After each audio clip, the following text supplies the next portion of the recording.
Today, we're going to be taking a look at body care basics and how to shroud after somebody has died. Our friend Eve is going to be our model and using things from the home, like a large bowl for warm water, some essential oils, and a washcloth.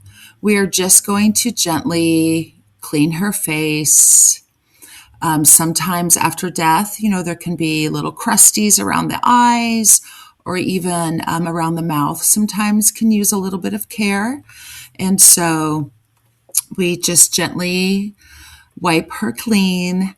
And if we were opting to wash her hair, we would use a basin underneath the back of the table where her head is, and we would gently wash her hair and towel dry.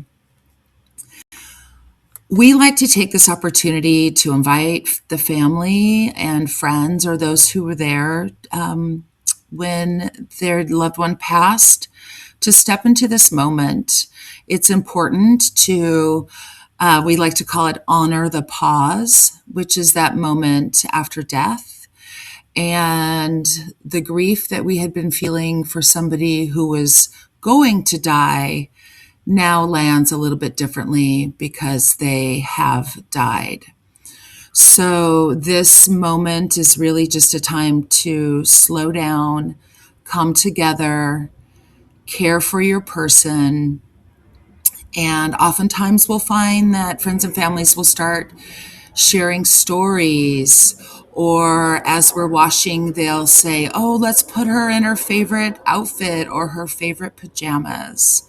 So it really is just a tender, loving moment. And once we've have the body kind of prepared, I'm going to fold Eve's hands across her bellies so that I can roll her into a position for Tara to place the scarves and the shroud underneath her. So I put my right hand on her right shoulder, my left hand on her right hip, and I pull her towards me. And then Tara's going to be tucking in the scarves. And so half of the scarf is going to get tucked underneath Eve, and then we're going to lay our shrouding fabric.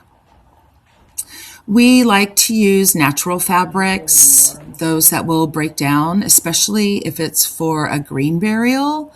Here in the U.S., green burial isn't the norm, unfortunately. So sometimes we will use just sheets or other material items that have some synthetic in them, if it's going to be a cremation or the loved one's going to be embalmed. But more often than not, we like to use a linen, a cotton, silk, or wool or hemp fabric. And you'll see what I did here was I then rolled Eve towards me. So I placed my left hand on her left shoulder, my right hand on her left hip. I rolled her towards me, and then Tara pulled through the fabric and the scarves that were underneath her so that we can begin our shrouding. And you always want to make sure that you have enough room, especially around the head and the feet. There are some very specific ways to shroud. Like by following a pattern. We kind of like to leave it a little more free form because we just want it to seem as easy and as natural as we can for the family. So sometimes our shrouding can look a little loose in a couple areas, but really it's more the idea of shrouding in front of the family. And then if we were going to be doing like an official green burial or something where the decedent would be present again, we would probably re-shroud and have it just look a little more neat and tidy by following a shrouding pattern. We like to use scarves or sometimes we've even used shirts and favorite materials to swaddle the loved one.